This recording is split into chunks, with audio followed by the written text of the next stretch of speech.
2011.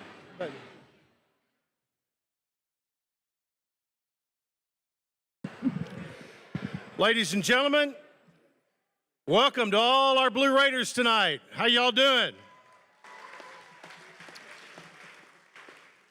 I want to welcome you to the 48th induction ceremony of the Blue Raiders Sports Hall of Fame. My name's Chip Walters. I'll be your master of ceremonies tonight. This evening, we'll be honoring 6 individuals with the highest honor that Blue Raider athletics can bestow upon its student athletes.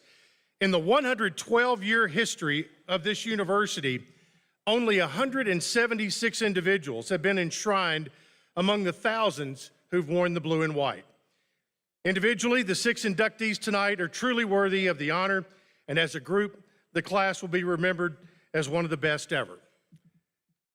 We'll meet our class of 2023 in a moment, but there are many Hall of Fame members who are here with us tonight, and as I introduce you, please stand where you're sitting and get the applause from the crowd tonight. We'll start off one of the original Hall of Fame members, an outstanding two-way player. He was the OVC Football Player of the Decade, also hit .411 in baseball. From the class of 1976, meet Teddy Morris.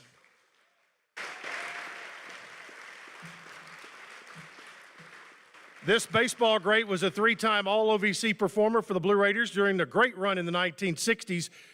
Inducted in 1990, Kenneth Coon Victory. This exceptional running back helped lead the Blue Raiders to an undefeated season and #1 national ranking in 1985 and enjoyed a 14-year NFL career. From the class of 1998, Dwight Stone.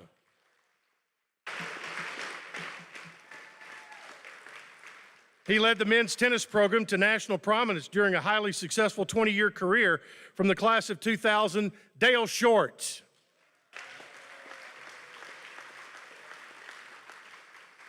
This local legend was the OVC Baseball Player of the Year and would go on to play in the 215 Major League games for the Baltimore Orioles. From the class of 2002, please welcome Kenny Gerhardt.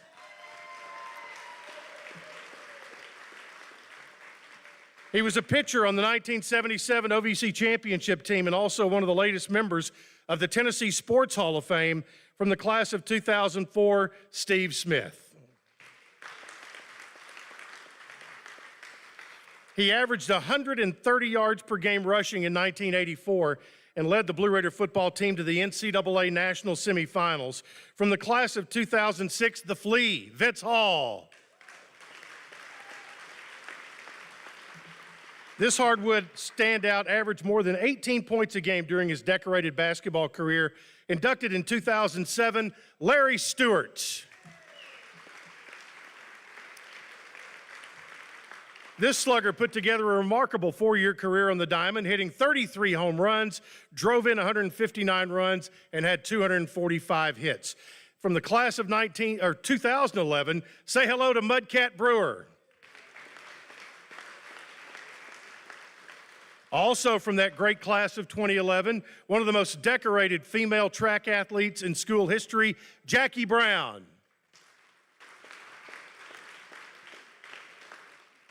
One of the top punt returners in 1973 and a member of the famous Mod Squad defensive backfield, also inducted in 2011. Welcome Raymond Bonner. She's done it all at Middle Tennessee, coaching women's basketball, volleyball, and one of the nation's top administrators. Inducted in 2012, she's Diane Turnham.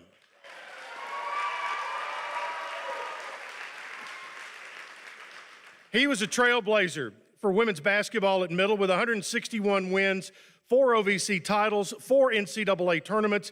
Inducted in 2014, Coach Larry Joe Inman.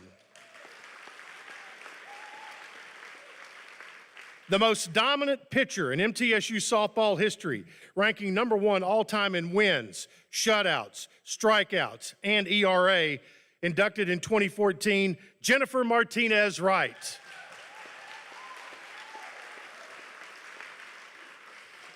He's a member of 8 Halls of Fame and the all-time winningest basketball coach at MTSU. From the class of 2017, welcome Lady Raider head coach Rick Insell. This man was part of the men's tennis first national championship when he won the 1997 National Doubles Championship from the class of 2018, David McNamara. One of the top point guards in MTSU men's basketball history, he led the Blue Raiders to their first OVC championship and NCAA tournament berth in 1975. From the class of 2019, welcome Jimmy Martin.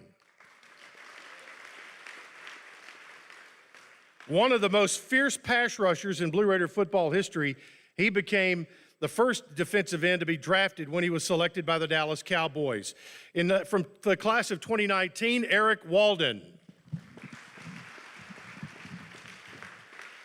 She's the Lady Raiders' all-time assist leader and a member of the 1,000-point club and ranks first all-time in three-point field goal percentage, inducted in 2020. Please welcome Heather Prater-Warren. He's the all-time home run leader at Middle Tennessee and a 5-time first-team All-American before becoming a first-round draft selection of the Boston Red Sox. From the class of 2020, Bryce Brentz.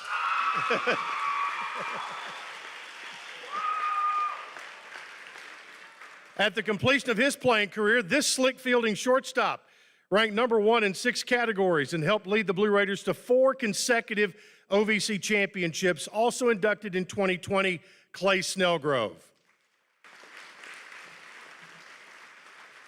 This Lady Raider great is one of 2 players in program history to start for teams that won games in the NCAA tournaments. From the class of 2022, Crystal Horton. And he was a baseball All-American and a 2-time first-team All-OVC selection and MVP of the 2000 OVC tournament, inducted just last year in 2022. Welcome, Brian Peck.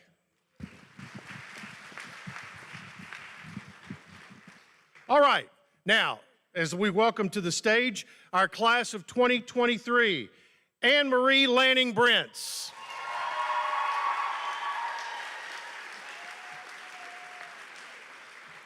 Melanie Manley-Durham.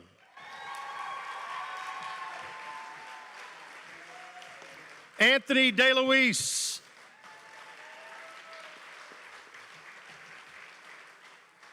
LaRon Dindy.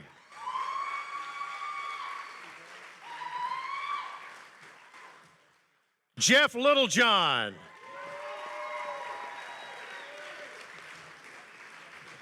And Janet Ross.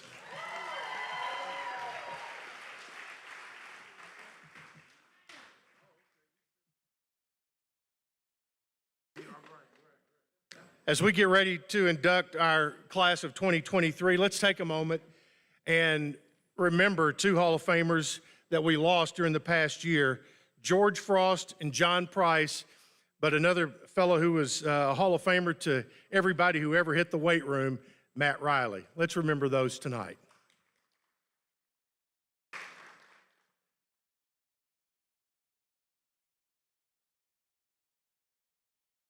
Thank you.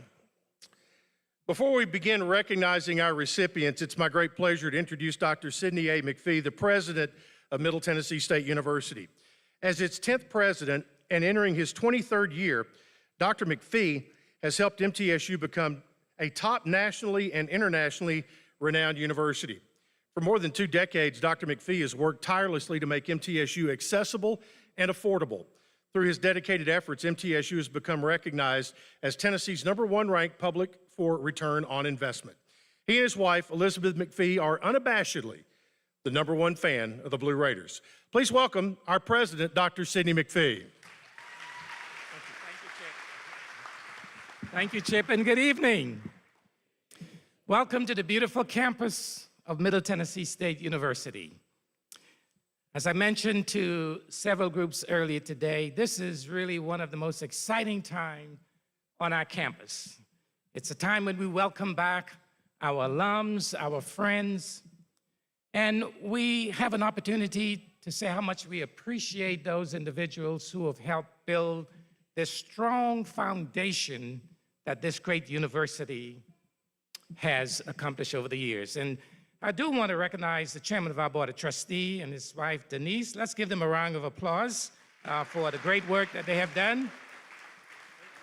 And of course, again, my wife of 43 years, the first lady of MTSU and one of the greatest fans for Blue Raider athletics, Liz McPhee. First, I'd just like to congratulate and recognize our 2023 inductees, soon-to-be inductees. This is really an incredible achievement.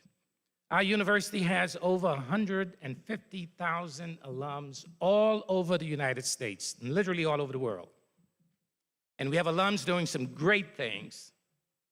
But as you heard, we have hundreds of athletes, thousands of athletes, and each year we only select 6 or 7 who are the cream of the crop that we want to recognize and give this prestigious honor and recognition. Let's give our inductees a round of applause for the great job that they have done to our university.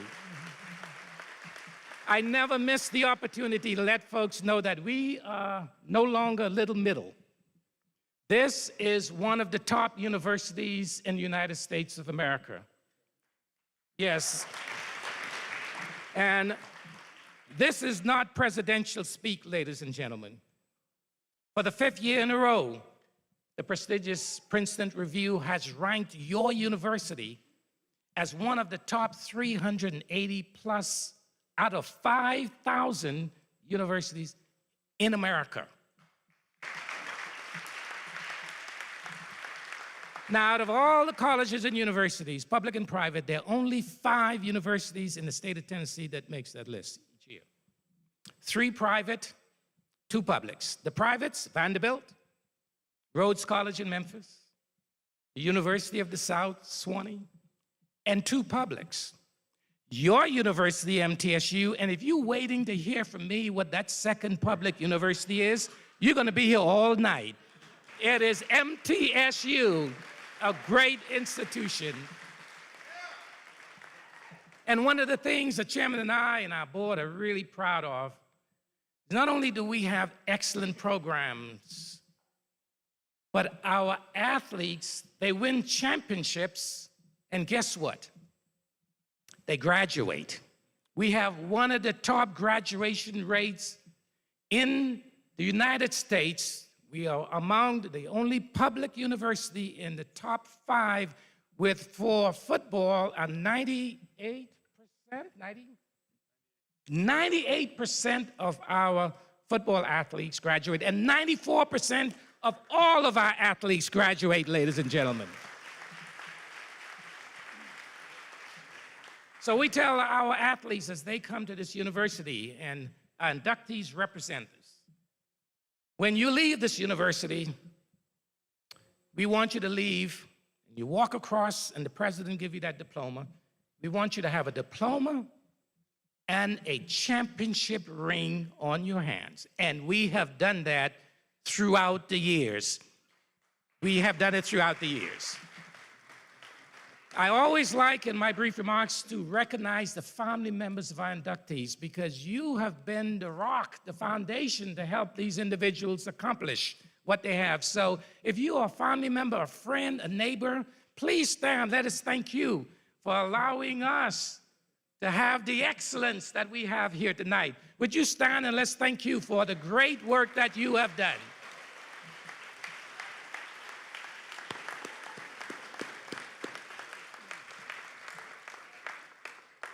You all are ambassadors, and we want you to know that every single day, our employees, our faculty, our staff, our administrators come to this university. When we come to work, our #1 goal is to make this continue to be the best university and to add value to your degree. The sun never set on true blue, ladies and gentlemen. Thank you so much for being here. Congratulations. We are proud of each of you. Thank you. Just want to make sure you know, obviously on homecoming weekend, Dr. McPhee has a lot of commitments. I know he has 2 more stops before the night's over tonight, so he may be slipping out. in a bit, but this is one ceremony that he is always on hand for, so we thank him so much for being here. Chris Massaro enters his 19th year at Middle Tennessee, looking to build upon the unparalleled success of the athletic department he has realized since he was named Director of Athletics on April 5th of 2005. During his tenure, Middle Tennessee has realized its greatest athletic and academic successes as evidenced by the record-setting performances by all 17 sports. For the last 14 years, all 17 of Middle Tennessee's athletic teams have earned a multi-year academic progress rate of over 930. Football, men's golf, women's golf, volleyball, baseball, women's basketball, women's tennis, softball, and men's cross country have each received NCAA public recognition awards for being ranked in the top 10% of their sport nationwide. The Blue Raiders have also realized tremendous growth with their athletic facilities, and as you could see on your way in tonight, we're well underway in the Build Blue campaign, which is a $100 million facility improvement plan that will transform the entire athletic program. So please welcome the Director of Athletics, Chris Massaro.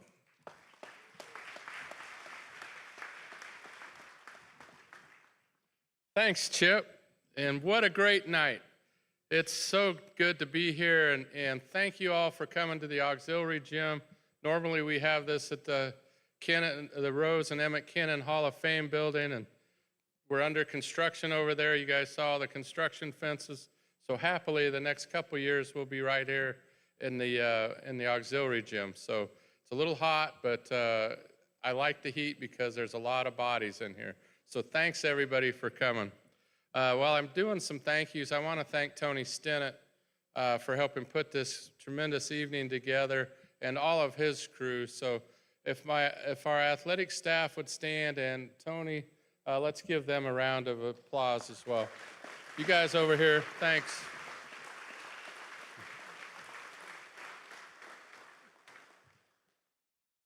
And it's always humbling to be up here and look out in the crowd and see the past Hall of Famers. And Dr. McPhee mentioned that you guys are the foundation that we build on every day. Every day we're at the Murphy Center, and we're so blessed to inherit the legacies that you all have set. So thank you, current Hall of Famers, and the guys sitting out there in the audience. Thank you so much. We want to also thank, this thing wouldn't be possible without Dr. McPhee and Liz McPhee and their unwavering support and what we get from this athletic and the university administration. So I saw a vice president or two here. If you guys could stand, and let's have another hand for Dr. McPhee and Liz McPhee as well. I don't know where Andrew Ottman skipped out, so he was one of the vice presidents. And I'd also like to welcome and recognize Steve Smith. I don't know if it's been mentioned. He's not only the chairman of our board of trustees, but he's also a member of the Hall of Fame. And I'm not sure there's any school in the country that enjoys that kind of relationship. So the board's been great for athletics. Steve's a passionate cheerleader for athletics and for graduation. So Steve and Denise, thank you for what you do as well. To the current class, man, it's been great learn about you even more. And before you were selected, we'd all heard all the stories. So it's nice to see them come to life that you guys have had. So we appreciate it. I was telling Melanie earlier that she preceded me here, and I was asking Jeff Breeden, our softball coach, I said, what kind of, was she really good? And I got that eye roll like, oh boy, she could play. So I'll never forget that reaction, and every person I've talked to said the same thing. Janet, that my office is right across the hall from Diane Turnham, and I can hear her a lot, and she's one of, you are one of her favorites, and what she's talked about and recruited and all those kind of things. So So I'm very familiar with you, even though I haven't had a chance to play, thanks to Diane. And Anthony, that just learning more about you through this process and through Dale Short. And we were talking before dinner tonight, just how incredible our tennis program is, you know, and it's been on a 30, 40-year run. And it started with Buck Bolden and Dale Short, and Anthony, you were a big part of that. And so it's not lost that we have this right behind us, right through this wall right here. We've got a 7.1 million outdoor tennis facility going on what you guys have established, and Jimmy and others that have helped raise the money for that. So let's just do a special tip of the hat to our tennis program tonight, everybody. Laron, I had the pleasure of watching you, and I just can't think of a singular athlete that maybe's had more impact on one program than you did.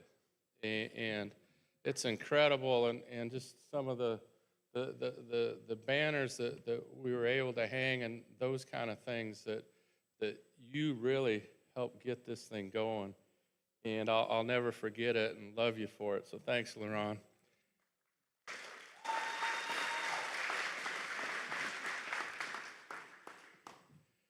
Jeff, what can I say, man? You were great. And when I was at South Carolina, there was this prospect there that everybody wanted. And he was from the upstate. And he was the top recruit in the state of South Carolina, and it's Jeff Littlejohn.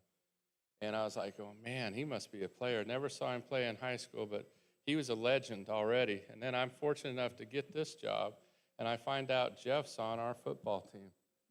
And I'm like, oh, I like that. And he lived up to every expectation, every billing. It's great, and you're a great Blue Raider. Thanks for coming. Yeah.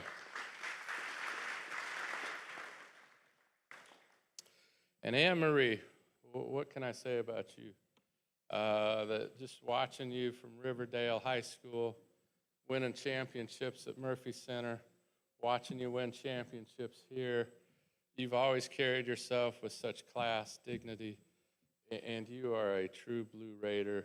And we're glad that no longer Bryce is the only one in the household that's in our school Hall of Fame, that Anne-Marie has now got equal footing. So thank you for everything you've accomplished here. And man, if there was an open three-pointer, she nailed it, and she was a winner. So thanks, Anne-Marie.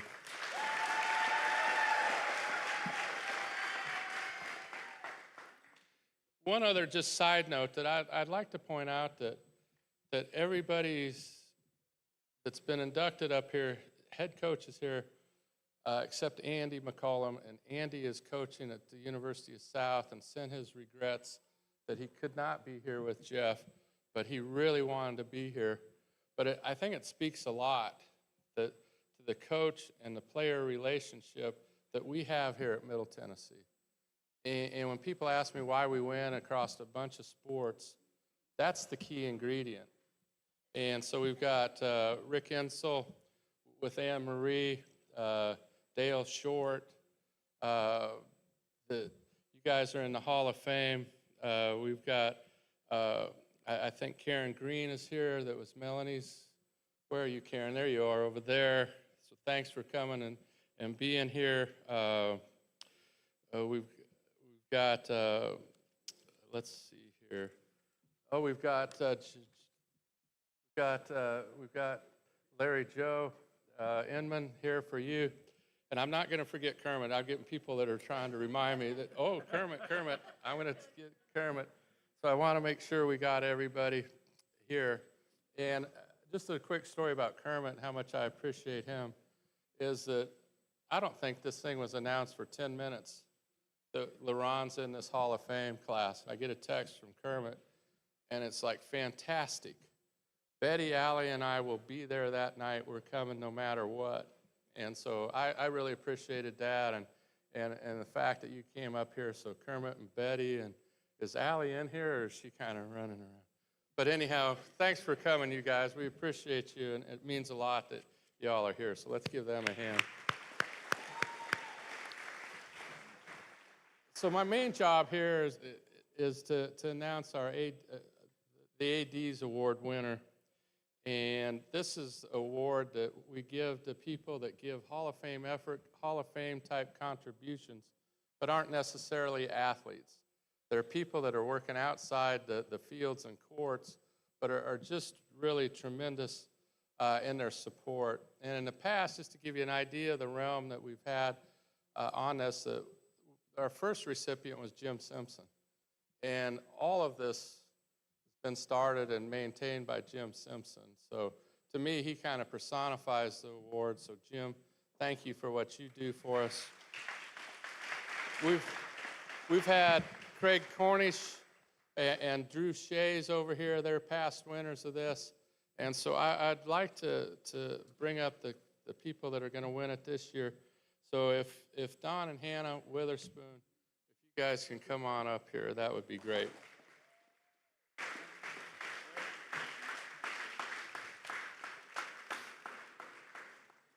So I'm going to embarrass them and make them stand up here while I talk about them a little bit. But you can't go anywhere without running into the Witherspoons. If there's a Blue Raider event, the Witherspoons are there. They are season ticket holders, and we sell season tickets in 4 sports. They buy them all. And not only do they buy the tickets, they go to the games. They cheer for the teams. They cheer for our athletes. They cheer for our coaches. And they help us. They volunteer every time we need a volunteer. They volunteer every time we need anything at all. They're there for support. Hannah will make signs before tournaments and hold up her threes and those kind of things. They're there at the pep rally greeting the teams as they go to the buses with their pom-poms, and they'll hop in the car. Melanie, they hopped in the car, drove to Alabama because that was such an exciting regional for the softball team, and we're there to watch us whip Alabama's tail in softball. So, and they stand for the fight song. And Hannah looks at me if I don't stand, boy, I don't want to cross on her, so I stand and do that. So they don't, and the thing about them is, and they're great benefactors, they're great ambassadors, they're just there for everything, and they don't complain. That they support the student athletes, they support the coaches, and, well, they do complain a little bit. They do a little bit. They get on me a little bit about the sound system if it's too high, that Hannah will do that. And they've been known to help the officials a little bit, too. So they'll complain about the officials. But other than that, they don't complain. So we have a saying around here about true blue. And there's nobody more true and more blue than Donna and Hannah Witherspoon. So it is my honor to give this award to 2 of the very best people you'll ever meet in your whole life, Don and Hannah Witherspoon.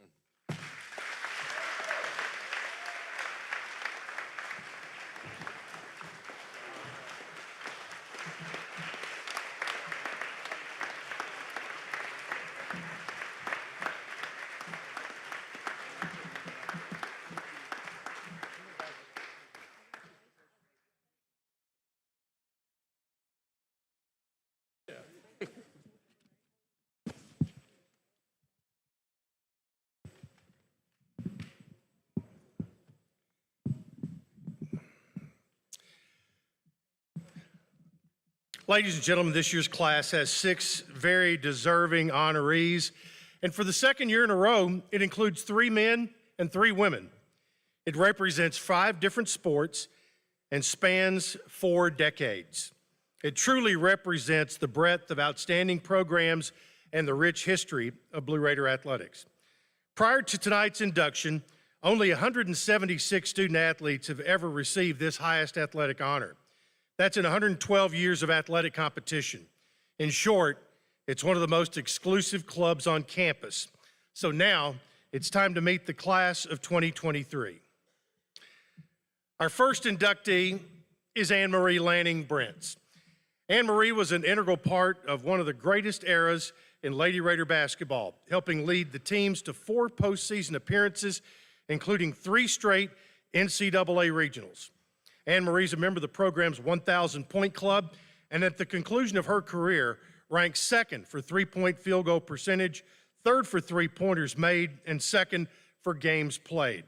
Tonight, she becomes the 177th member of the Blue Raider Hall of Fame. Ladies and gentlemen, Anne Marie Lanning Brents.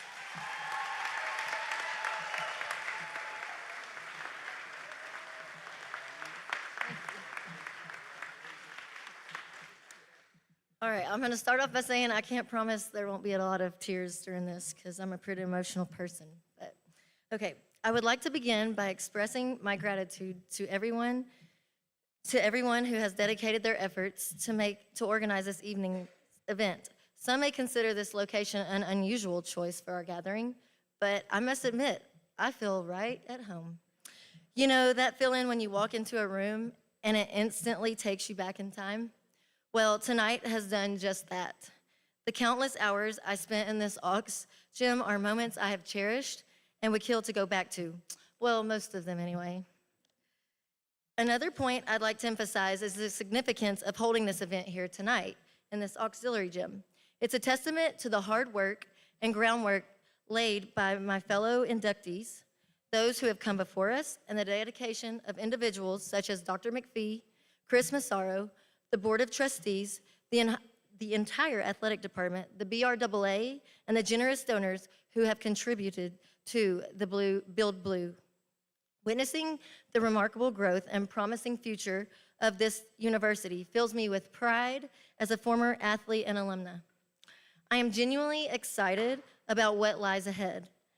I also extend my heartfelt congratulations to all the other inductees of class of 2023 and would like to especially thank the committee for this honor. I'll admit, I'm a bit nervous as I stand before you tonight. While preparing my speech, I pray that the words would flow to convey the depth of gratitude in my heart and to thank all those who have played a role in my career, ultimately leading to the honor I am receiving tonight.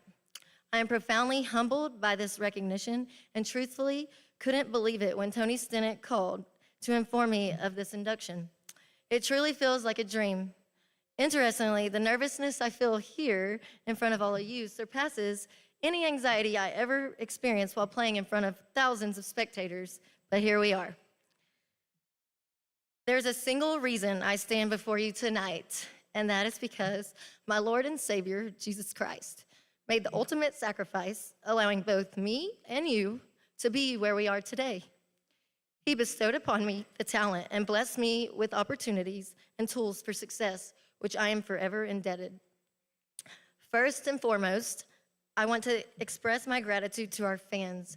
Here at Middle, we have the most dedicated fan base in college sports, and I truly believe that.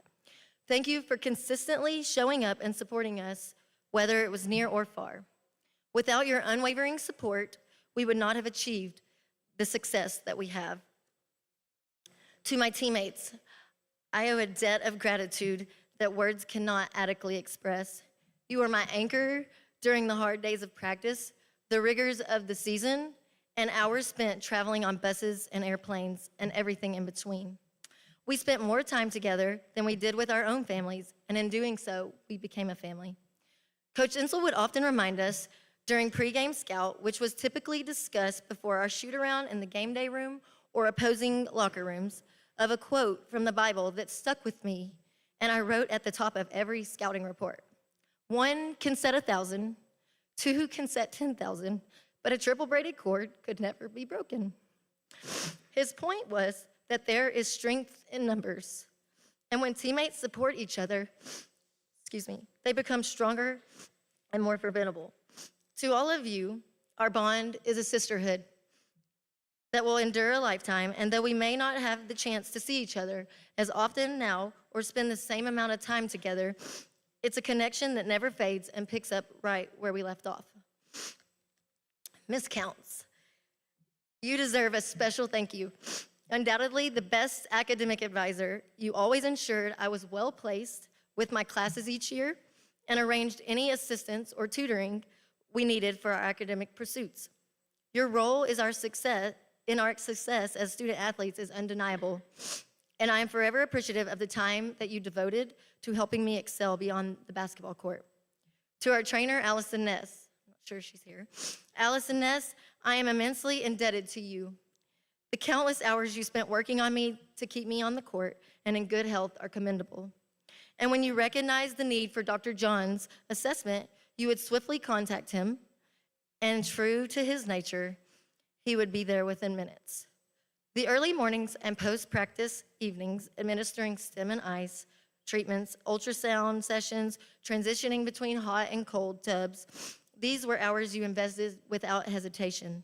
The time that you sacrificed away from your own family to ensure our well-being speaks volumes about your character. To the greatest strength and conditioning coach I could have ever been blessed with, Coach Riley. I wish you could be here with us in person to hear this tribute, but I know your spirit is present. Thank you for the early summer mornings spent preparing us for long seasons ahead, the pre-practice stretching sessions, and the post-practice weightlifting sessions. You made me better through discipline and respect that you expected, and it was easy to give both to you. During the summer before my senior year, when I interned under your guidance, I learned a great deal and witnessed your unwavering dedication to MTSU. I genuinely missed those warm bear hug embraces and your infectious smile until we meet again. To every assistant coach, I extend my heartfelt thanks. You made me a better person, both on and off the court, preparing us for each game. The countless hours spent reviewing film, preparing our scouting reports, and ensuring we had everything we needed during road trips and in our locker room did not go unnoticed. You worked seamlessly together like a well-oiled machine, and were a significant factor in our success during my time here at Middle Tennessee. Being the hometown girl and having the privilege of playing in front of my family night after night was a blessing that I never took for granted. My journey to becoming a Lady Raider was truly special and a dream come true. Growing up, I lived, breathed, and ate basketball, as cliche as that may sound. My parents traveled far and wide to help my sisters and me pursue our dreams. Growing up in Tennessee, a mecca for women's basketball meant knowing the name Rick Insell. Most of you might know that I attended Riverdale High School, and we've always had to face Shelbyville at some point in the season. During my first 2 years of high school, Coach Insell was the head coach at Shelbyville, and needless to say, we couldn't make it past them. In my junior year, Coach Insell took the helm at MTSU, and one of my role models growing up, Crystal Horton, who is also a Hall of Famer here, happened to be playing here. It was then that MTSU provoked my interest as a school I would love to play for one day. After my junior year, we made it to sub-state but fell short against Cleveland. Fast forward to summer before my senior year, and I wasn't on Coach Insell's radar. However, I was determined to change that. He invited me to the Lady Raider Elite Camp, and through every challenge and adversity he could muster my way, which seems about right for Coach, to test my tenacity and determine if I was the caliber of player he was looking for. I passed his test, and they continued to follow me that summer at AAU tournaments. Coach reached out and asked my family and me to meet him in his office after the summer. So in August of 2006, I eagerly showed up, accompanied by my mom and dad, and Coach Insell, enjoying a burger at Buster's, had momentarily forgotten about our meeting. They called him, and he promptly joined us and offered me a scholarship. That day, my dream of becoming a Lady Raider became a reality. Coach Insell, there are not enough thank yous to express my gratitude for the way you pushed and challenged me. Thank you for believing in me. Something else you told me has remained with me. Success is built on inconvenience, and I don't know if truer words have ever been spoken. You knew how to push my buttons, to bring out the best from me, and I was determined to do whatever it took to stay on the court. I wasn't the fastest, tallest, and I certainly was not the best defender. But one thing I could do was shoot a three-pointer with the best of them, delivering the ball precisely when and where we needed it. Thank you for pushing me to the depths of breakthrough and always being in my corner, even when you had a funny way of showing it at times. Love you for that. Our success under your leadership is already etched in history books, but one of our proudest achievements must be having the first women's NCAA starting five, each being 1,000-point scorers. And I've been told that still to this day, we are the only team to have achieved that. Pretty cool. That alone epitomized teamwork, led by a fierce leader who never backed down from any opponent. You are a family man, and you always included the fans in every facet of our Lady Raider family. You are truly one of a kind, and I am grateful to be considered yours and Deb's daughter of basketball. Deb, thank you for sharing Coach with us. Now that I'm a coach's wife, I appreciate even more the sacrifices that you have made over the years. I love you both. All right, now please bear with me on this one. I've already had tears, so here they keep going. To my incredible husband, whom I met here at MTSU, who is also a Hall of Famer, class of 2020, I am profoundly thankful and blessed to be your wife. I'm grateful you came to MTSU, and grateful Miss Counts sparked a challenge in you when you went to her office that day and asked her about me, and she said, "She's too good for you. She won't have anything to do with you." Challenge accepted. God has blessed us beyond measure, and I'm grateful we get to call Murfreesboro home. Thank you for blessing me with our two beautiful gifts from God, our daughter Everly and our son Landry. I'm so proud of your success and your continued achievements. I love you. To my two best friends, my beautiful and talented sisters, Scar and Nat, thank you both for your unwavering support and love. I am proud to be your sister. You've traveled to the ends of the earth to watch me play and always had my back. Scar, you've been my role model from day one. And Nat, you pushed me to be better during those high school practice days, and I'm thankful we got to win a high school state championship together, ironically, here at the Murphy Center. What a blessing it was to play here in our hometown, knowing that my sisters would be at my games. Not many can say that they got to experience that. Scar, you are the brains of the family. So thank you for helping me through the long nights of homework when I had to juggle games, road trips, and school. Both of you have never faltered in your support, and I'm forever grateful that God blessed me with the two most incredible sisters. I love y'all. Mama, it's challenging to find the words to convey the gratitude I feel when I think of the sacrifices and dedication you poured into being the best mom out there. When I say sacrifices, here's to name just a few. The countless drives to Lawrenceburg, Tennessee, 2 to 3 times a week, which, mind you, is an hour and a half there, hour and 40 minutes, for our AU practices when we played down there. Or the weekend tournament in Atlanta where our car broke down and you figured out how to get us back to the gym so that I could play in the All-Star game. The massages that you gave me after long, tiring days so I could recover for the next day's challenges. You always did it with such grace. You continue to pour into us and now our children. And I'm thankful for the example you set for my sisters and me. And I wouldn't be here tonight without the love and sacrifices that you made. Last, but definitely, certainly not least, Daddy. I must first express my profound gratitude that you are here with us for this moment. God knew, and the overwhelming sense of gratitude I feel is indescribable.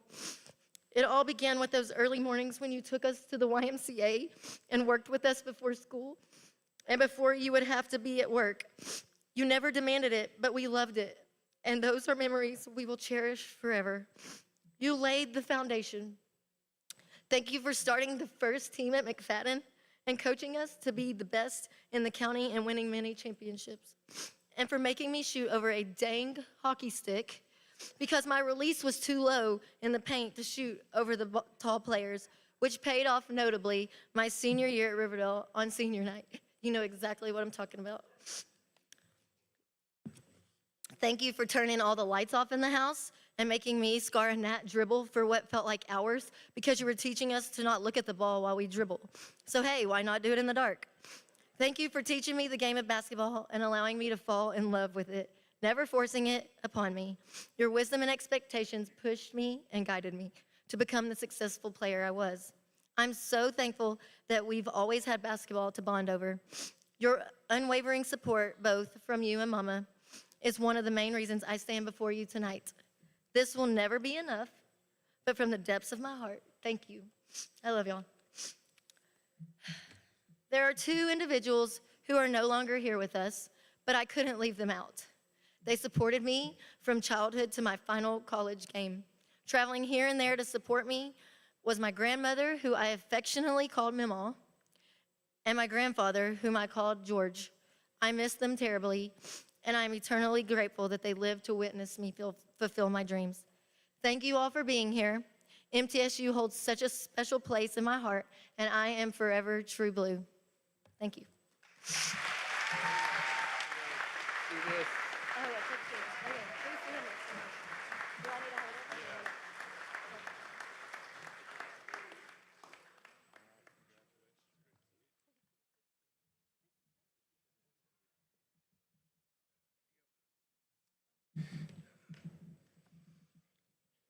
Anne-Marie asked if there was some tissues up here. I said no. She said, I better go get some. So she was right. 2023 Blue Raider Hall of Fame inductee Anthony DeLuise is another great in a long line of Middle Tennessee tennis players. The highly decorated netter earned All-American status in 1996 when he was also the Ohio Valley Conference Player of the Year. DeLuise made 6 singles appearances in the collegiate Grand Slam events, tying for the most in program history, and capped his career ranked in the top 10 of all 5 career categories. He'll become tonight the 178th member of the Blue Raider Hall of Fame. Ladies and gentlemen, Anthony DeLuise. Congratulations. Well, thank you, Chip. What a great honor it is to be included amongst the legends of MTSU student athletes. I truly am humbled, grateful, and proud to be a part of the Blue Raider Sports Hall of Fame class of 2023. And what a class it is. Laron, my goodness, you achieved more in one season of basketball than I did in my entire tennis career. And you had to sit me next to him. It was really a humbling experience to read about your record, as it was to read about the record of all my fellow inductees tonight, and congratulations to you all. I am excited to hear more from them, so I'm going to keep my remarks brief. But I want to say thank you to the university, to the athletic department, for recognizing my small contributions to a perennially successful MTSU tennis program, and you heard a little bit about that tonight. Congratulations to Jimmy and the current team. Jimmy, it is a clear demonstration of your leadership that you were able to get the boys out here tonight on a Friday night when there's so many other things I'm sure they'd rather be doing. I do appreciate that. I'm excited to watch more of your success this season and in the future. I especially want to thank Coach Short and Ava for being here tonight. Coach, I can't thank you enough for taking a chance on a skinny young Australian lad those many, many years ago. I still have very vivid memories of you picking me up from the Nashville airport that freezing cold January evening and taking me straight to Walmart to buy a winter jacket. I guess the t-shirt and shorts I was wearing as I got off the plane may have been an indication you had a tough 4 years in store dealing with me. Thank you, Coach. You were patient, understanding, supportive, and beautifully managed a team full of strong personalities to bring out the best in all of us. Our record as a team was special. Our team was special, and your leadership was special. Your success as a coach and before that as a player speaks for itself, and it is a privilege to be in the Hall of Fame with you and a privilege to share with you and Ava what is one of the most meaningful personal honors I've ever received. And if you'll indulge me for just 2 more minutes, I want to express how grateful I am for the opportunities the sport of tennis provided me and the opportunities the university provided me. What MTSU taught me and the lessons I learned here in Murfreesboro in the most formative years of my life can't be understated. My son Bailey's a college swimmer. He's not here tonight. He's training hard as I speak, preparing for his first meet of the season. We certainly weren't going to pull him out of that. And as it turns out, my daughter, Bella Grace, she's a senior in high school, and she just committed to play tennis at the college level next year. Yes, I put all my dreams into her, and we'll deal with those psychological issues later. But I hope they understand a little better than I did that if you're lucky, someone may record your X's and O's, your wins and losses, but the truth is those are quickly forgotten and far less important. As a student athlete here 30 years ago, I didn't recognize, I didn't appreciate enough of what my coaches, my professors, my advisor, and others, and the sport of tennis I was playing taught me about leadership, about teamwork, about accountability, sacrifice, and more. And these are the lessons that stayed with me for life, well past my tennis career. When I graduated from MTSU and was no longer playing, I quickly realized how much of an impact Coach Short and Coach Buck Bolden had on me, how much the trainers, teachers, and my teammates had taught me. As life took us in all different directions, I never really got a chance to thank them properly for everything that they had done. So this honor is for you, Coach, and this honor is for the Blue Raider family. Thank you for focusing on more than forehands and backhands. I learned how to be humble, a little bit, how to win, how to lose, how to overcome. Thank you, MTSU, for the communications degree that I received that taught me how to think creatively, develop and refine writing skills that are so important, and set a strong foundation for the work I do today. Thank you for the tennis memories that endure, the multiple conference championships, the runs in the college majors, and the victories over programs that didn't see us coming. Perhaps my favorite was taking down the University of Tennessee in their house on those bloody, hideous orange tennis courts.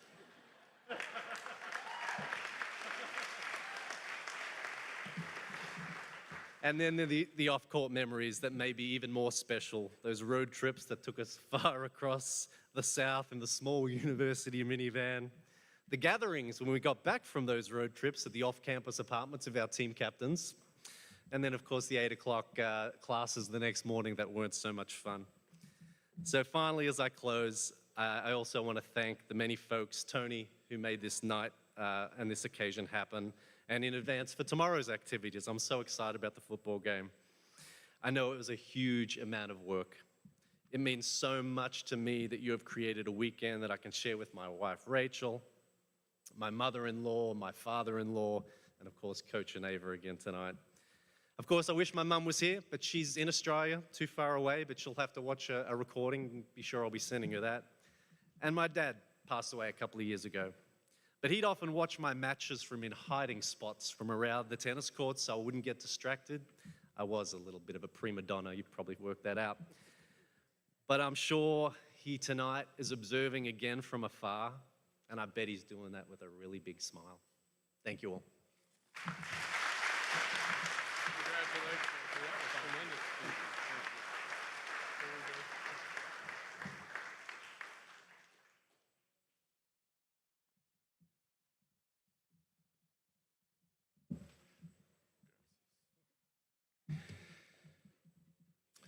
Melanie Manley Durham was the rock for Middle's first softball championship in 2000.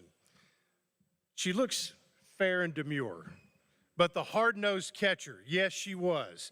She was a pioneer for MTSU softball and continues to be one of the top performers all time, as her evidence in her standing in the career record books.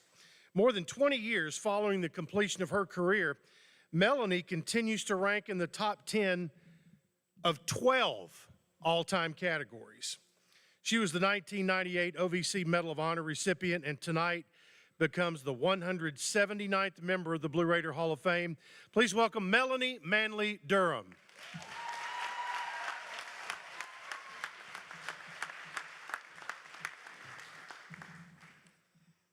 I'm kind of with you. It was less intimidating to play than to have this speech up here. Oh, I'm kind of the short kid, so I have to lower this down. Okay. Thank you all for being here, and thank you for allowing me this opportunity. Thank you for the organizers that have got all this set up. It is truly an honor. So I thought about wearing a red dress today. I know that sounds kind of funny, but it would not be the first time for this Blue Raider. Late in my freshman season, I started my first game as a catcher, my real position. Before that, I had been the left fielder. That was the only open position for a new kid at the time. So I fought for the left field, and I was a proud left field starter at the time. But then the magical day came, and Coach Karen Green said, "Go get on your catching gear." Well, for me, that was like magic to my ears. So I ran in the dugout and got my catching gear on, and I come running out, and Coach Green says, "What are you wearing?" I said, "Got my catching gear on." I was all dolled up for my debut as a catcher for the Blue Raiders in red catching gear, my high school catching gear. You see, we only had one set of catching gear at the time, and that was for the starter, and it didn't fit me. I was a little short for it. So things have certainly changed since then, and I'm grateful to have played a small part in that process. Back then, ladies, players washed their own uniforms. We bought our own gloves. We carried our own equipment around campus. We had no locker room. You could frequently see me on my bicycle with my gear on my bike, heading to practice, back and forth. We stored our gear at our dorm, and we didn't think anything about it. That was just the way it was, and we were happy to be playing ball. Our field was enclosed by chain link. We had a couple of small bleachers and some porta potties. Now they have a wonderful stadium, and I'm so proud for them, and it's awesome. And that's a fantastic testament to the commitment to women's sports that MTSU has had over the years in the pursuit of excellence. We should all be very proud. I know that I'm very honored to have been a part of the early stages of building this program to what it is today. As a softball player, MTSU gave me a chance to compete at the Division I level. It strengthened my determination and strive for excellence. As a student, MTSU helped me build the foundation for my future and my future in medicine. As a person, MTSU influenced my life in almost every imaginable way. For each of those, I am and forever will be very grateful.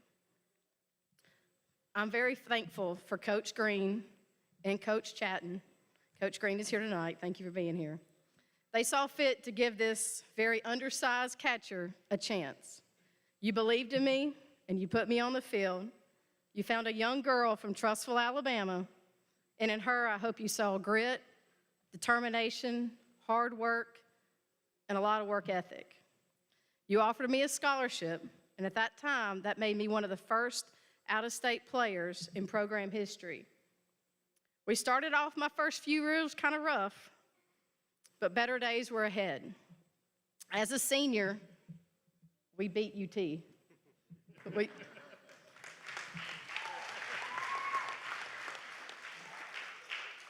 See, when I started, SEC didn't have fast pitch softball.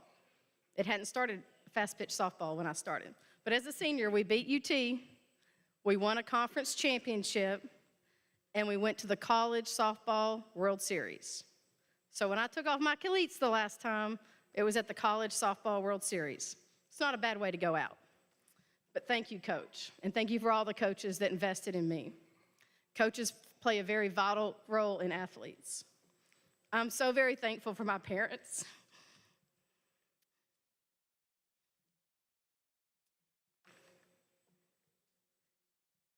Like you.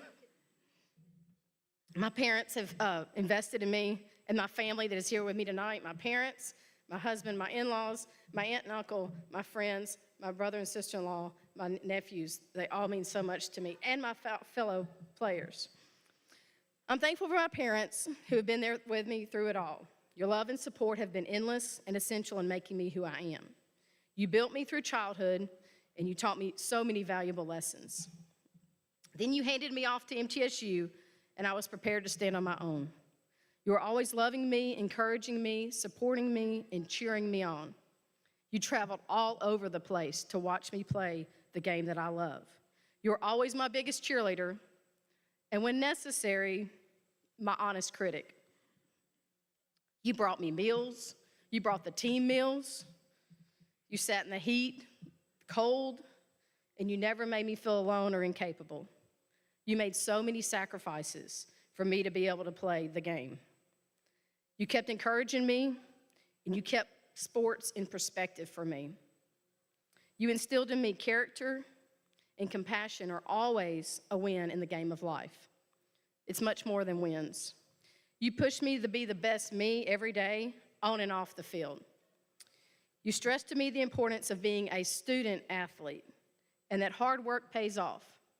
And that is proof that we are here tonight, that hard work pays off. You made me feel invincible. And I thank God for giving me those two parents and the family that I have. Thank you to my family and my parents. And I'm thankful for my teammates. I have one here tonight.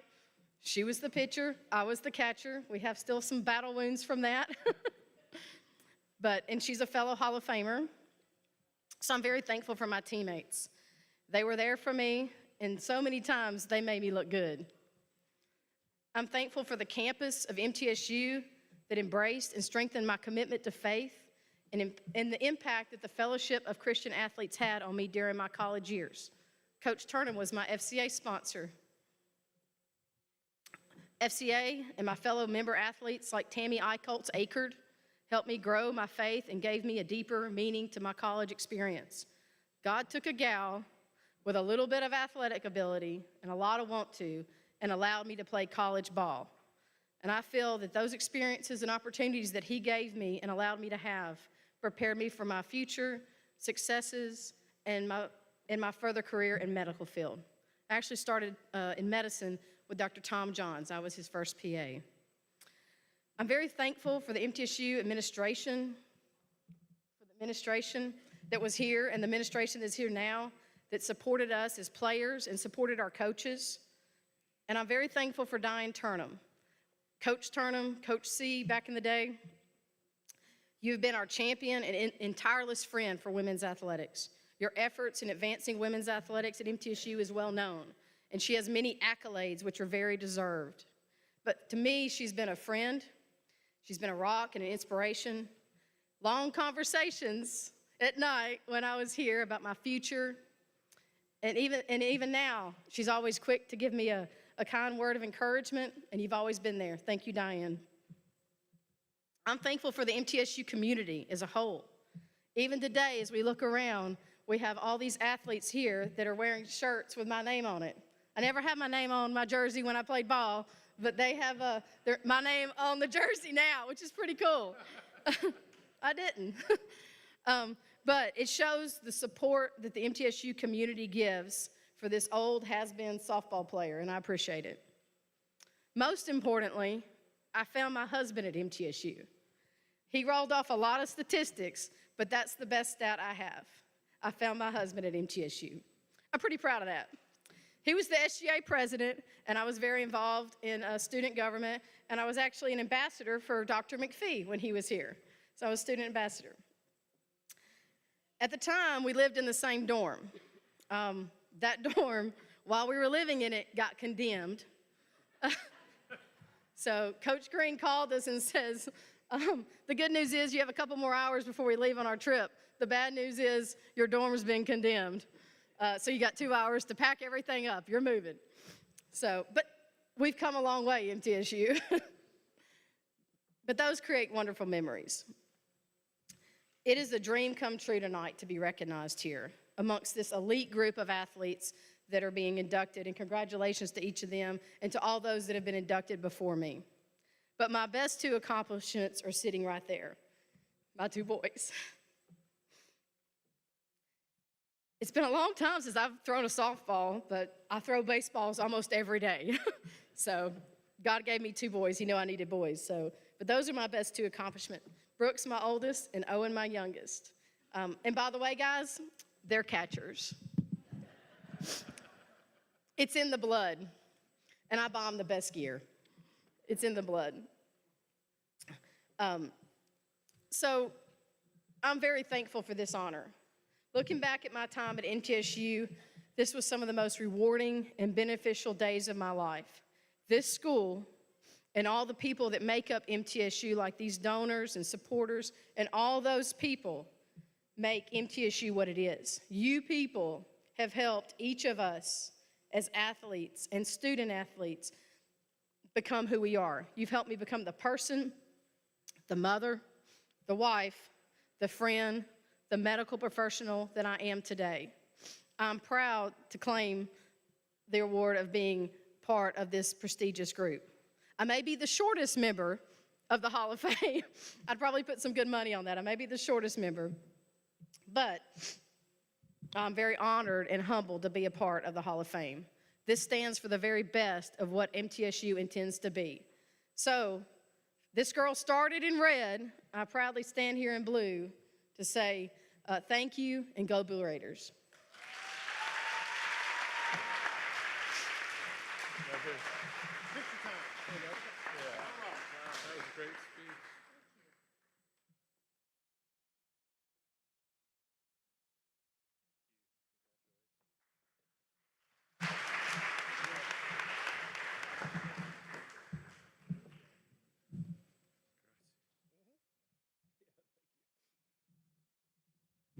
Well, we go from the shortest Hall of Fame member to the tallest.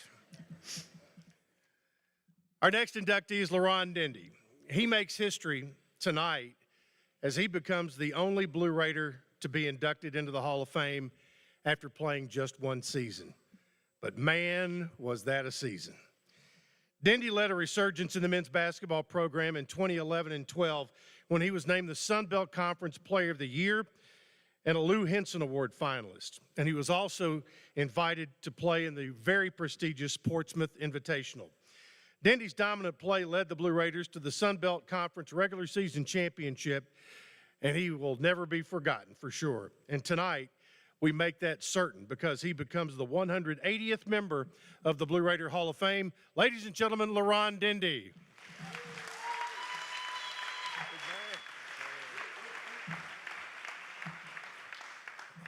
I want to thank y'all for coming out tonight. I want to hold a moment of silence first for Coach Dean Hayes, Matt Riley, and Tina Stewart, if y'all don't mind.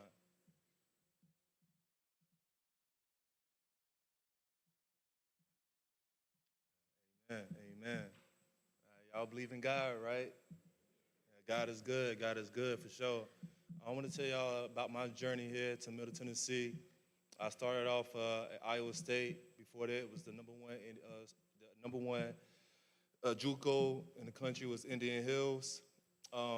Before that, I dropped out of high school because I didn't have no way out. I just didn't feel basketball no more. I'm riding around my city, Greenville, South Carolina. I get a phone call from a coach at Indian Hills. Hey, LaRon, how you doing? This is number one in the JUCO in college. We want you to come out. And mind you, I ain't doing nothing. No basketball, no nothing. So I'm like, yeah, I'll come out there. Where's it at? Iowa. Never been. I'm from Greenville, South Carolina. So no way. But, we made it work. I go out there. My first year, I fractured my leg. I had to get a cast. Only played like 5 games. Second year, I had something go wrong with my heart. I only played like 6 games, 11 games total.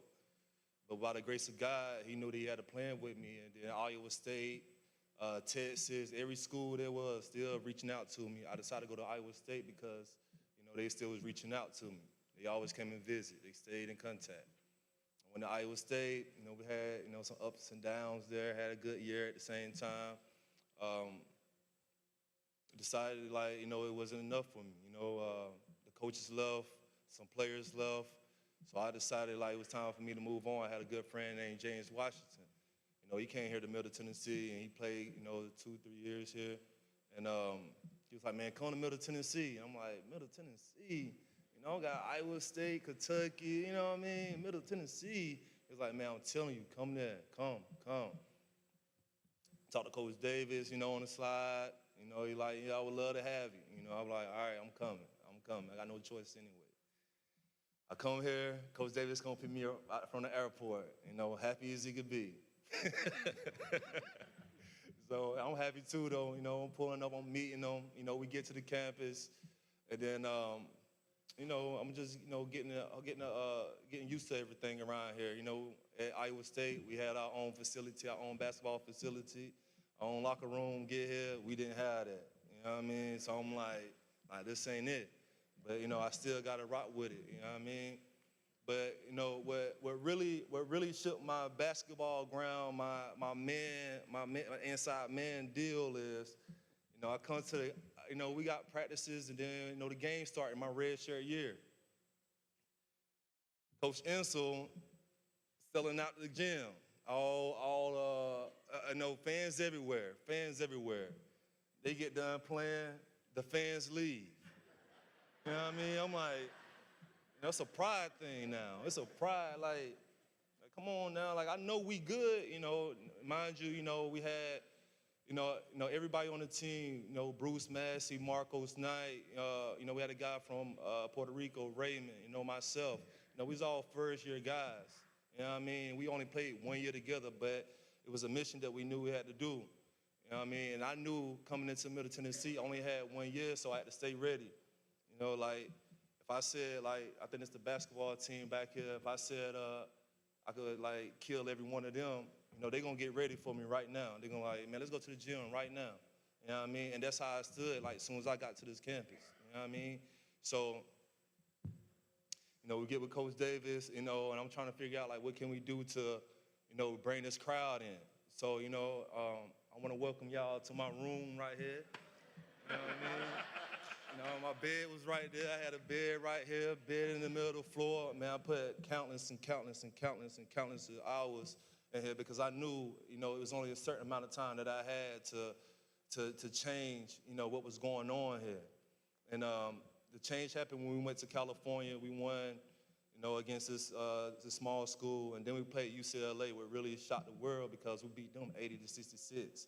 They didn't have, the big names. Yeah, for sure. They didn't have the big names or anything like that, but at the same time, it was still UCLA, and, we had Middle Tennessee on our back, so we had to go do what we had to do, and we stood on that. We get back to the airport, cameras, everything, everywhere, so I knew it was getting ahead. But there's one thing about Coach Davis, he knew who I was as a player, he knew who I was as a person, and before, my season even started, my red shirt year, it was always, man, Coach Davis, man, he's not gonna let you do what you want to do to run. He gonna be on you to run. He's a hard coach, you know what I mean? One mistake, you running 20 suicides. I'm like, dang. Shoot. So, but then I came to it, I started, having one-on-one meetings with Coach Davis just to get to know him. And I'm like, man, this is a good guy. He ain't no bad guy. You know what I'm saying? Until, the season get going, we winning. And then we played against Western Kentucky here. And it was a broad game. It was a must-win game. Halftime, I probably got 11 points, 7 rebounds. Coach Davis called me to the facility, wherever you get your, I don't know the room name, where you get your training room. Yeah, I don't be in there for real. So, he called me in there. He said, come here. I'm going there. I'm sweating, and we up probably 2 points. I'm like, man, we got to come out and win. We got to come out again. Iowa State, Middle Tennessee, man, you can't even play D3 right now. I'm like, what? They're like, yeah, man, you ain't giving nothing to run, man. We're going to lose this game because you're not playing your game. Mind you, you know what I mean? I'm already a little injured a little bit, but I know what he mean. I know what he stand on. So at the end of the day, I come out and finish the game 26 points, 14 rebounds, 8 assists, 5 blocks, and something like that. But then I understood the assignment. At the end of the game, I'm like, man, he just pulled something out of me that I didn't even know I had in me. You know what I mean? And I stuck to that. The thing about that season that made it so special for me was that it was always just us. You know what I mean? It was never outside noise. Everybody stayed in the gym. We went to the conference tournament. We lost the conference tournament against this team from Alabama. I don't remember the losses for real. So we get back here, and I'm thinking man, we got another chance. We playing in the NIT. Coach said we're gonna allow us to play in the NIT. I'm in here. We got back around like, 11 o'clock that night. I'm here like 4 o'clock, 5 o'clock the next morning, shooting free throws because I lost the game on free throws. You know what I mean? So I'm in here shooting free throws, getting ready. We got our first NIT against, I forgot the name of the team, Marshall, and we beat them. And then we played we played UT, and then, of course, we had to beat them. And then, for sure. And then, we come here, and mind y'all, I told y'all it was no fans in the stands. My last game here was sold out against Minnesota. Sold out. Most ESPN games there is here, I don't know if that's changed, but then, it's the recognition. So when I do drive around Murfreesboro, I just look at, the changes. You know what I mean? Because this community has come a long way, and it has built. So, I don't know what all to say up here for real, but I just know, man, I just talk to the basketball team, man. It's just man, y'all just keep going hard. I be watching y'all, be paying attention. Y'all just need, to have that heart, man, that will and desire. The difference between me and a lot of people, man, it's just it's just no name with me. It's just about heart. You know what I'm saying? You step on that basketball court, it don't care if you playing against Vanderbilt or you playing against, UT or any team, man. You got to go out there and believe that you're going to win. If you don't believe, you're going to fail every time. You know what I mean? So at the end of the day, and that's just with anything. If you don't believe in any craft you do, then you're going to fail. Me being, us being in the Hall of Fame is, a blessing. You know what I mean? Imagine playing rock, paper, scissors, and you're in Hall of Fame for rock, paper, scissors. It's special, man. It's a blessing. So it's just at the end of the day, not too many people can say they in the Hall of Fame is something they love and what they do. You know what I'm saying? So I want to, give a round of applause to these guys. You know what I'm saying? For real, myself. For sure. But I don't want to waste y'all's time too much, man. I just want y'all to know that, Middle Tennessee did mean a lot to me. It's changed my life a lot. I played 8 years professional in Europe. I come home now and training kids, doing something that I love to do. I'm sending changes. I got big-time freshmen that y'all going to hear about here this year. Stand up. That's my son right here. Yes, sir. Yes, sir. You know what I'm saying? 14 years old, honors in all his classes, doing great. That's my guy right there, stand up one more time, son. So, you know what I'm saying? Let y'all know, man. I don't miss my guy right there. But I want to thank y'all so much, for having me, man. Sitting here listening to me. If I could tell y'all anything, just keep God first. You know what I mean? Another thing I want to talk about too is excuses. My mom and dad, they still living, but it was never at none of my games but my senior games. I ain't made no excuse. I knew what I had to do. I knew the time that I had. You know what I mean? People say, something happened back home, so I'm sad about this. No excuses, man. When you out there on that court, when you out there in that field, when you in that classroom, doing what you gotta do, man, hold it down for yourself, because at the end of the day, all you got is you. And I want to thank y'all.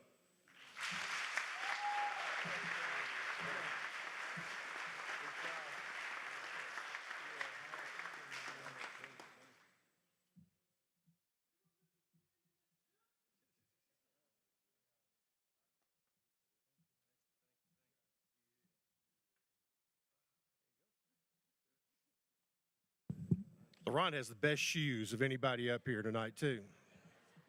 So, our next inductee is Jeff Littlejohn. Jeff to say he was a defensive force is an understatement.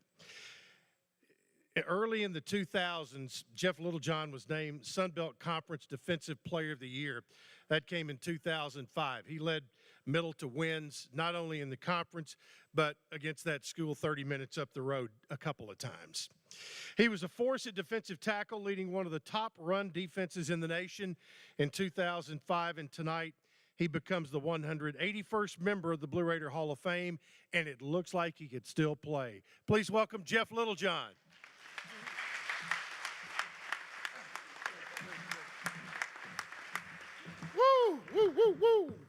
Hey, listen, man, God is good, bro.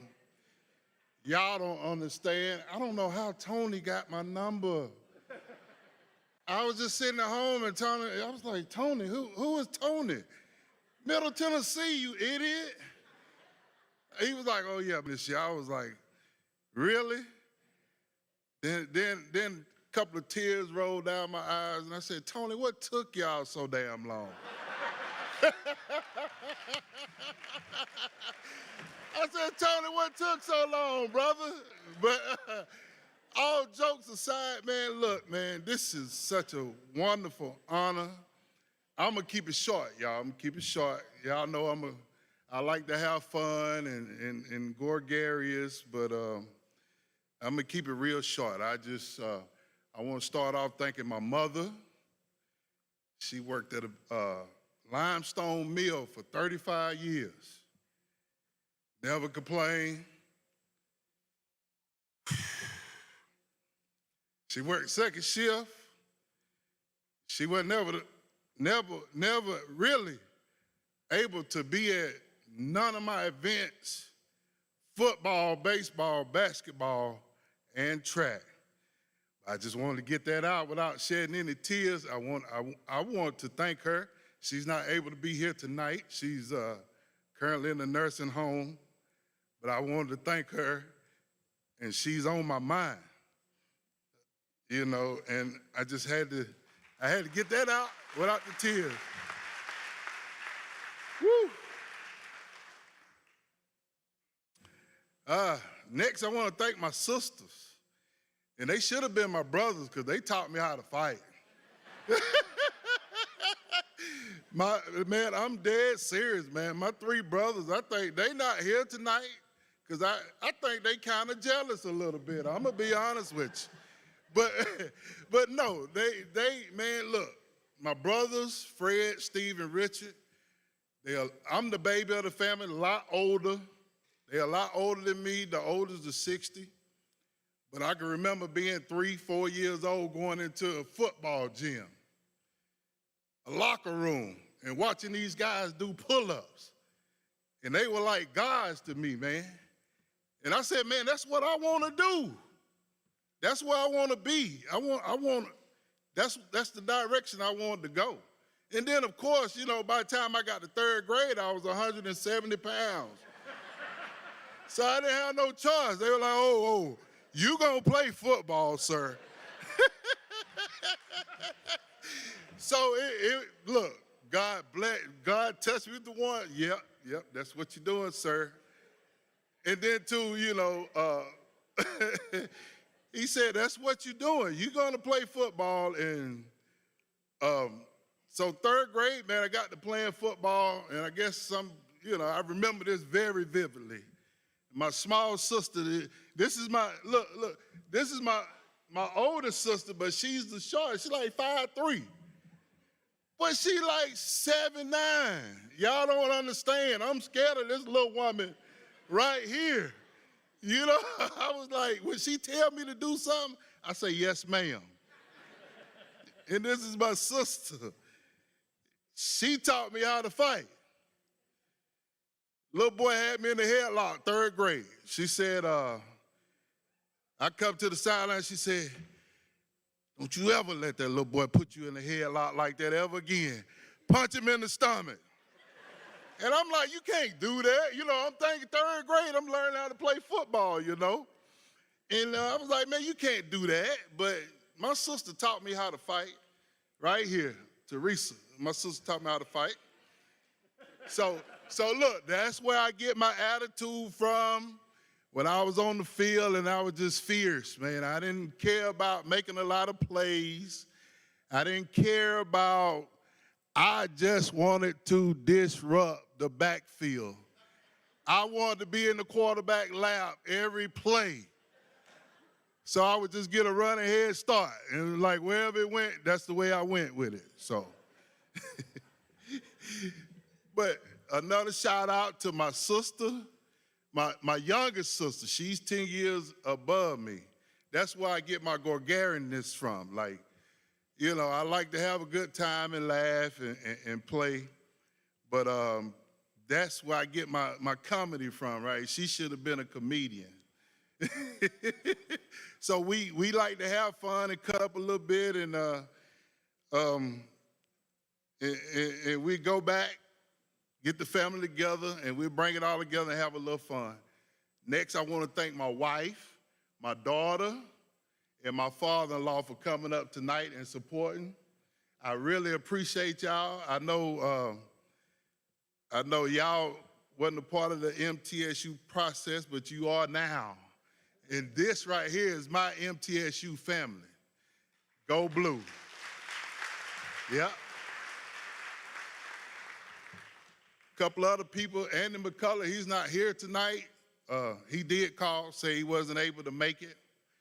I would like to thank him because, you know, I wasn't always a good guy. You know, I had my ways, and me and him, we had a lot of talks. And a lot of times I didn't even do nothing, y'all. It wasn't me. They just called me to the office. What happened? I don't know. I was in the bed, man.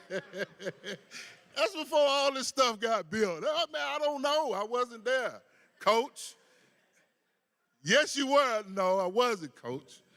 But, man, look, Andy Mack, great guy, man. Although the record doesn't show the 02 through the 05. It doesn't show, man, but, man, that was a good group of guys, man, and it's just, man, we couldn't catch a break those years. And we had some bright moments with beating Vanderbilt and Jay Cutler, and man, those were great spotlights. So, man, big ups to him. Coach Matt Riley, of course, Coach Rogers and Michelle, those two right there really took me in and just showed me how to be a student athlete. You know, because being away from home, you don't really get to see your family a lot. They took me in. Mrs. Counts, Miss Counts. I think, I don't know if y'all remember, but I was here when Miss Counts used to light a cigarette up in the student hall. I don't know if y'all remember that. I think you can't do it now. But Miss Counts, I love it. I love that cigarette. I was like, thank you. Just whatever we got to do to get this done. I love you, Miss Counts. Thank you so very much. That was a long time ago, y'all. Anybody else here remember? No? You remember? That's how long I've been out of school, y'all. I'm sorry. But look, you had to endure. You had to do it, man. Miss Counts kept all of us together, man. Oh my God, it was a great support system. Who else I got? I'm sorry, y'all. I'm doing the phone right here. Of course, I want to thank the university administration. Chris, man, appreciate you. Thank you. Thank you very much. Thank you very much, man, Chris. I want to thank the defensive line 02-05. Without those guys, this defensive player of the year would not have been possible. It wasn't just about me. It was about those guys. We worked as a unit, and I continue to do that. I think I was more so a leader in the locker room then, and I could kind of tell them where to go and what to do. But those guys, man, those were my friends, my comrades. Man, the camaraderie ship was amazing, man, in those years. I can't even stress enough. DeVard Scandrick, he passed away. DeVard was in my class. He went on to play with the Houston Titans. Bobby Payne passed away. He was in my class. He played with the 49ers for a stint. And those guys right there, man, they were just amazing. Amazing guys, man. I want to give credit to those guys. And this award is for Bobby Payne and DeVard Scandrick in the 02 and 05 defensive line.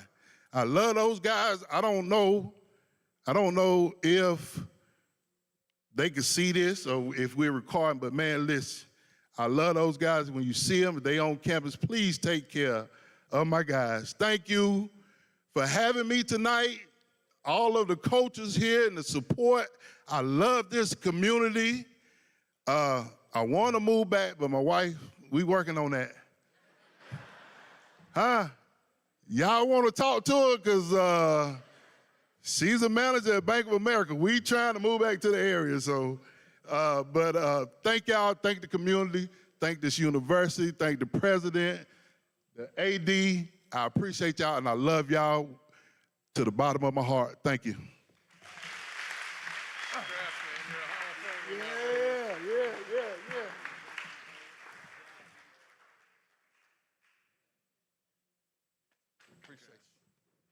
Was that fast enough?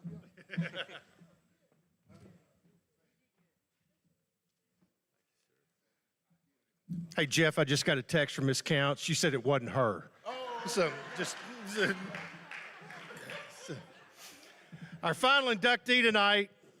Well, before that, I've had just a real pleasure to have seen every one of these student athletes perform when they were here, and I'm really proud of that. But the first one of this group was Janet Ross.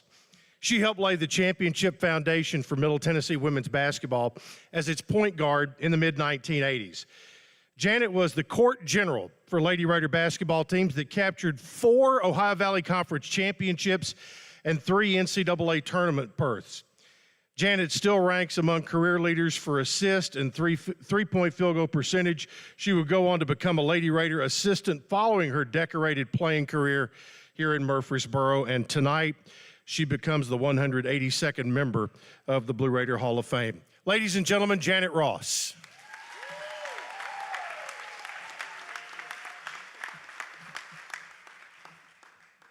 It says do not touch microphone, but I'm gonna touch it real quick. So thank you so much, y'all. It's so good to be here, and I just wanna say, you know, it's been a while since you played when, check out these pictures up here. There's only one in black and white, right? All right, that's mine. So, no, seriously, this is just an unbelievable honor. And I mean, I just can't, it's overwhelming, really, and I think you've seen that emotion from some people that are here on stage. Tony, wherever you are, great job. This is just a first-class event, so thank you for all of your hard work that's gone into this. So, and I just want to say, I am just honored to share the stage with these incredible people. And they're, you know, I hate to go last because there's been some great ones up here, but it is really an honor. So I really appreciate being able to share the stage with you. So I grew up in a really small town in West Tennessee called Adamsville. If you've ever heard of Buford Pusser, Walking Tall back in the day, did you remember Ray Blanton, our governor? Those were my neighbors. All right, I'm not kidding. Really small town, the absolute best place in the world to grow up. I mean, loved it. I was just a young lady from Adamsville that, I loved basketball from the time I can remember. First grade, second grade, I loved it. I breathed it. Dad had been a junior high basketball coach before I was born. So he was an unbelievable influence on me. He put my first goal in the yard. I want to point that out, in the yard. The rationale was it will help you dribble better if you have to dribble in the grass. Okay, that makes sense, sure. When I graduated to a goal in the driveway, I realized it was because all the ladies coming over to visit would running over it. I mean, we spent more time putting that goal back up, right, than we did. And Dad used a tractor, bent it back up. My grandmother took it out one time. So, I lived, breathed basketball. I was fortunate to have an incredible junior high and high school coach in Royce Rickman. I was lucky to play for him 7th through 12th grade. Just learned a ton. Really, really big influence on my life.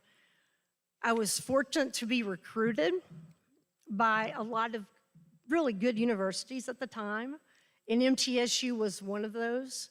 And it was just a great, great opportunity to come here.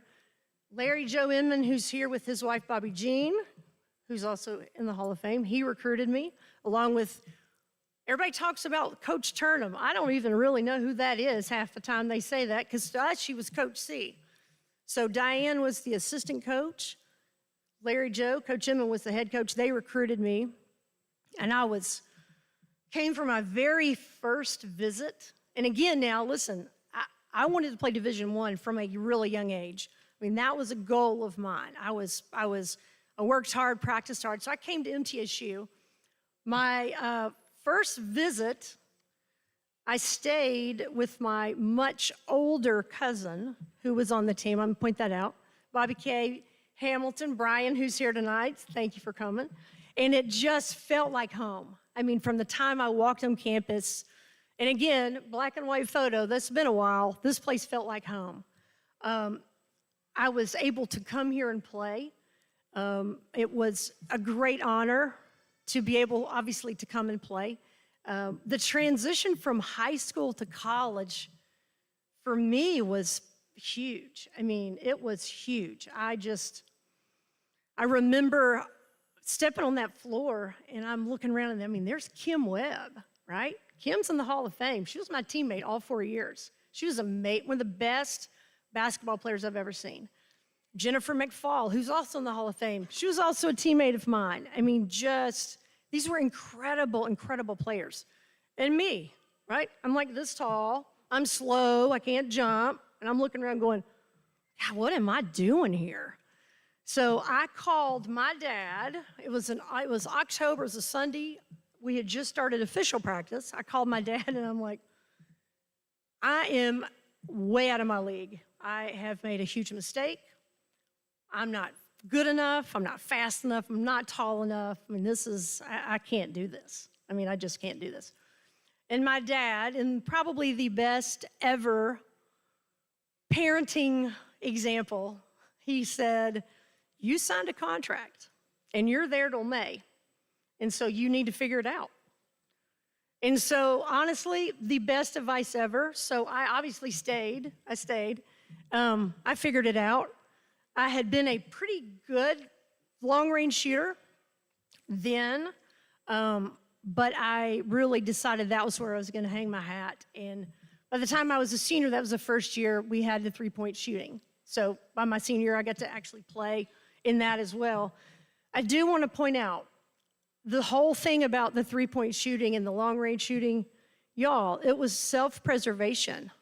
It had nothing to do with that's where I wanted to end up. It was because if I had driven in the lane one more time, those big girls would have killed me. I mean, they would have absolutely laid me out. They did. They would have absolutely laid me out.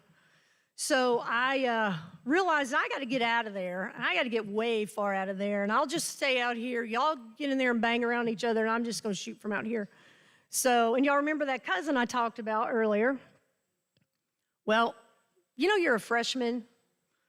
You got your pictures made, your team pictures, individual pictures, going in the media guide. It's going out to like all your friends, family, high school where you played. It's a huge deal. She elbowed me in the face. I'm not bitter. I'm still a little bitter. My friend, the day before pictures, y'all. So, I mean, I got this huge black eye for those pictures. So when you look at that media guide, everybody's standing there with a basketball looking tough. I'm like this, smiling. You know, like those glamour shots you had to do in high school. It's like a profile because I didn't want to show my big black shiner. So thanks, BK. Appreciate that. Now, I just want to say, y'all, I am so proud to be a Lady Raider. I'm so proud to be a part of this program that has just been incredible for a long, long time. I think Chip mentioned earlier, but I was fortunate to play. We won 4 Ohio Valley Conference championships during the 4 years I played. And then we played in 3 NCAA tournaments. During that time, one of those NCAA tournament wins, my sophomore year, we beat South Carolina. And then went on to the second round and played LSU. So we played some unbelievable competition then as well. One of the proudest moments for me Two was, my parents are sitting here, and I mean, they drove 3.5 hours one way and 3.5 hours back. They rarely missed a home game, and they saw a lot of away games as well. So the sacrifice y'all made is just incredible. I had a younger sister. Her name was Lisa. She passed away 20 years ago. She was a cheerleader here. So my senior year, I was playing basketball, my sister was cheering, and my parents got to come watch us both. So it was a very cool memory for me. And my sister, I love this university. My sister loved it just exponentially more. So she would be very proud tonight. I finished playing. Louis Bivens comes rolling in as the next head coach. And he and I chatted, and I'm like, I kind of want to stay and coach, right? So Coach Bivens said, well, let's scrounge up some money and see if you want to go to graduate school. I'm like, well, sure. Like, why not? I'll go to graduate school. So I was the first graduate assistant here for the program.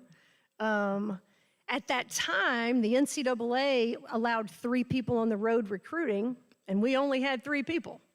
So I was in graduate school while I was recruiting, along with Diane, Coach C, Miss Turner, all of the names, Coach C, and Louis Bivens. Had some amazing experience with you on the road, a lot of fun. I actually got to recruit Heather Prater, who's sitting right back there, who's also a Hall of Famer. So she was amazing and could shoot the lights out. So it's funny because people would look at me and go, how long were you at MTSU? I'm like, well, I was there almost 10 years. They're like, oh, bless your heart. I'm like, no, it didn't take me that long to graduate. I got 2 degrees and actually worked there. So it was a fun time. I got to meet some incredible people, both as a player and then as a coach. So I was here almost 10 years and got to see a little bit of both sides, which is very, very cool. Last thing and I'm done. So my freshman year, we won the Ohio Valley Conference Championship, all right? Everybody up here's talked about the Big Orange and how we hate them, myself included. So we drew the Lady Vols in the first round of the NCAA tournament, all right? This has been a while back. Again, black and white picture. I remember stepping out on that floor, and this was at the gym on campus, not the new one. This one the women played in the gym on campus. Still a ton of people. I mean, I stepped out on that floor, and I looked around, and I mean, there were thousands of people there, all in orange, I want to point out. I looked over at the sideline, and I mean, there's Pat Summitt. I mean, she was terrifying. Terrifying. I was terrified just in the whole, the moment. And then I kind of settled down, and I'm like, you know what? This is the pinnacle, right? I mean, a young lady from Adamsville wanted to play Division I her whole life. This is the pinnacle. This is. I've worked hard, and I got here. And I just remember in that moment thinking, wow, it doesn't get any better than this. It really doesn't. But I'm going to tell you, today, standing up here with my family, and I've got my parents, Rachel, I've got aunts, uncles, cousins, I've got some of my absolute closest friends in the world, standing up here with those people that mean the most to me, a university that I love, that molded me, and with the people on stage behind me, going into this Hall of Fame, for a much older lady from Adamsville, this is absolutely the pinnacle right here. And I cannot thank you enough. It is such an honor, and I'm just thrilled to be here with everybody. So thanks so much.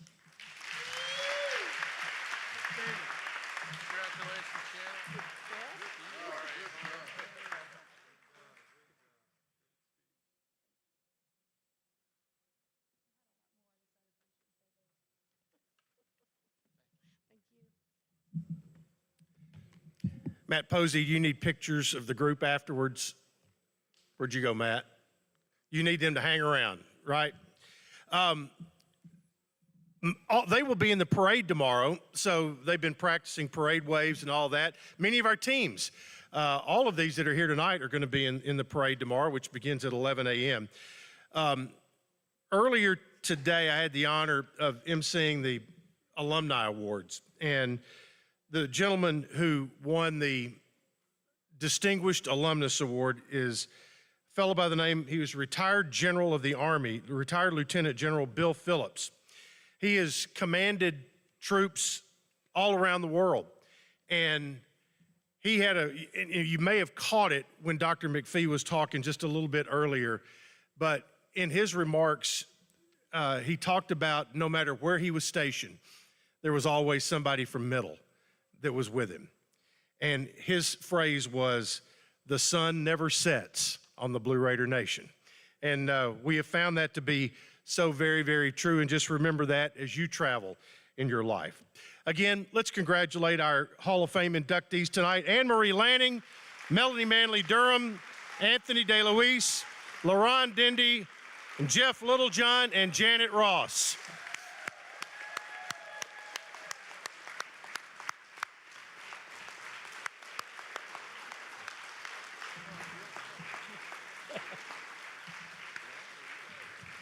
Thank you all for being here and making this a truly memorable night. We'll see you tomorrow with all the activities going on. And remember, be loud, be proud, and be blue. Good night.